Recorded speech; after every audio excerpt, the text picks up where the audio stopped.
Hello there, I'm the Biblical Translator and I'm reading from Mark 15:16 today.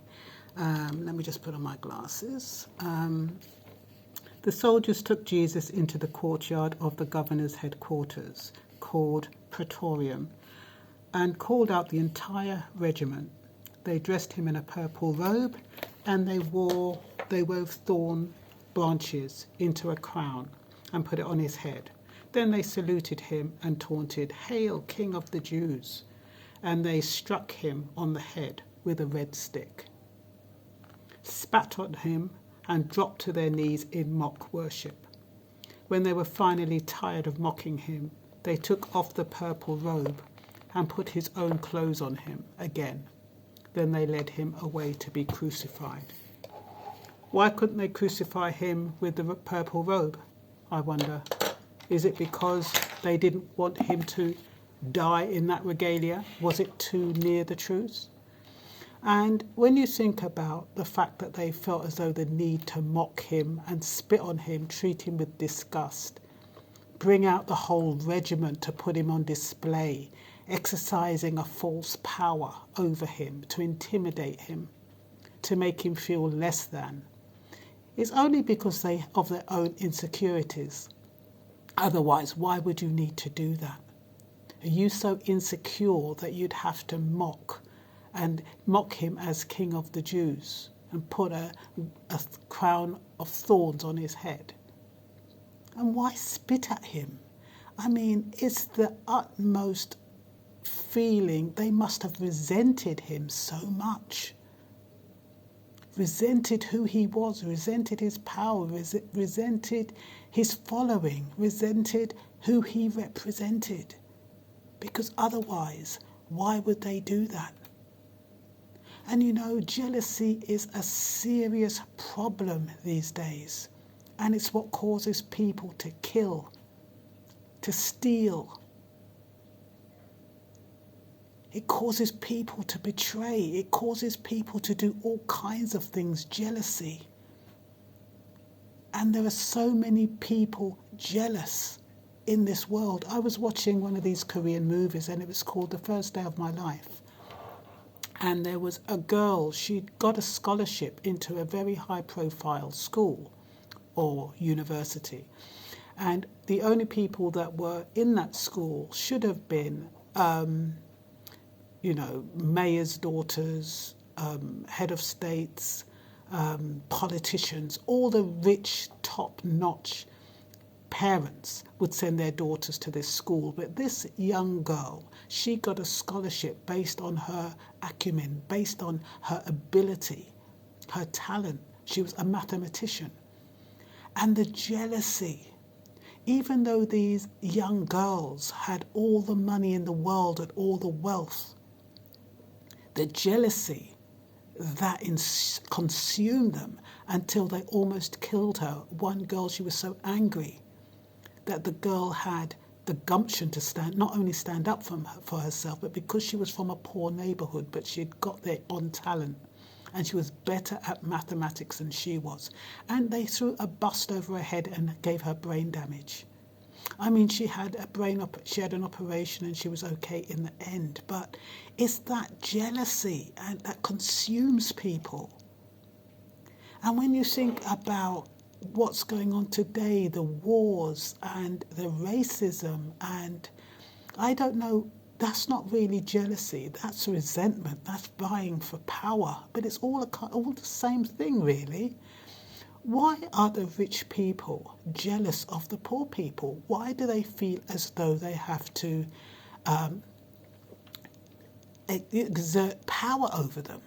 Why do they feel as though they have to do that? They have all the money in the world. They can do whatever they like. And yet they feel as though they have to push poor people even further down. Why is that? Why do we live in a world that is consumed with lording it over other people, being jealous of people's talent and attributes? In Jamaica, they call it crab in a barrel, because people try to pull down those people who are trying to succeed. And you have poor people who are trying to succeed, but because those rich people don't want those poor people in their circle, they mustn't aspire.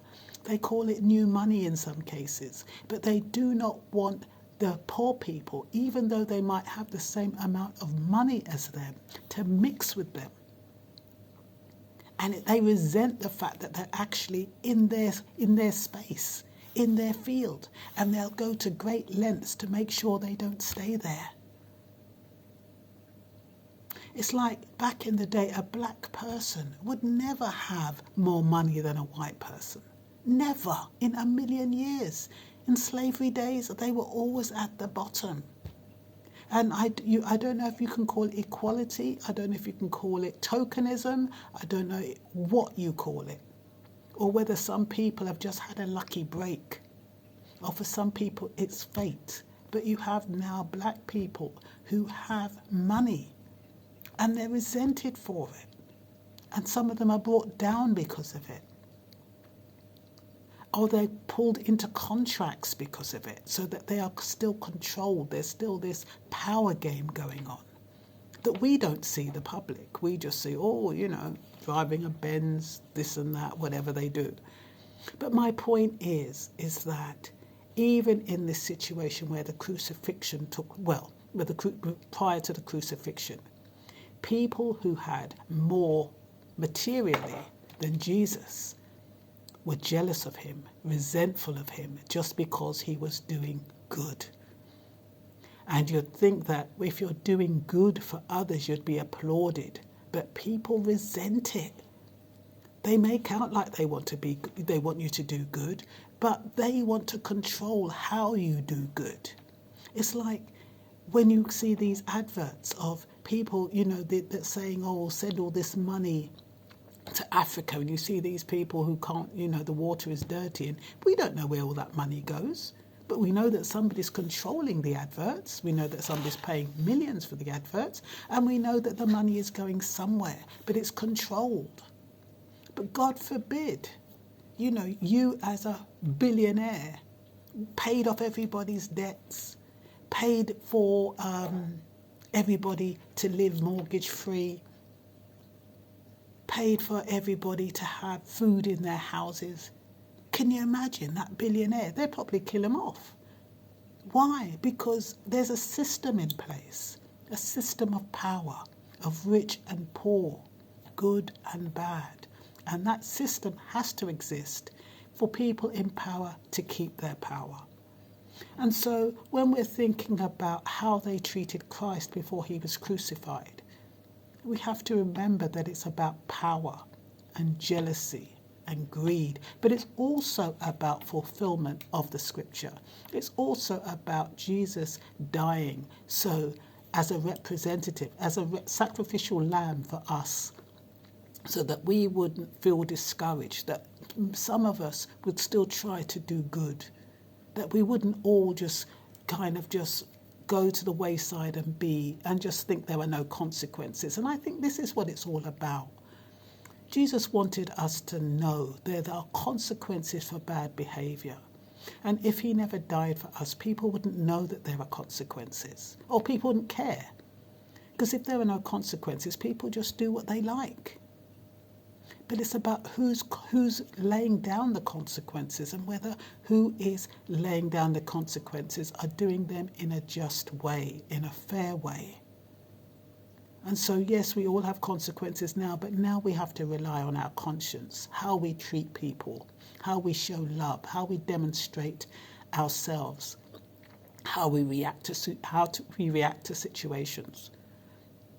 And because we are accountable for ourselves, and we need to have a conscience about how we treat others. And so as we step into 2024, I hope this video makes some kind of sense to someone.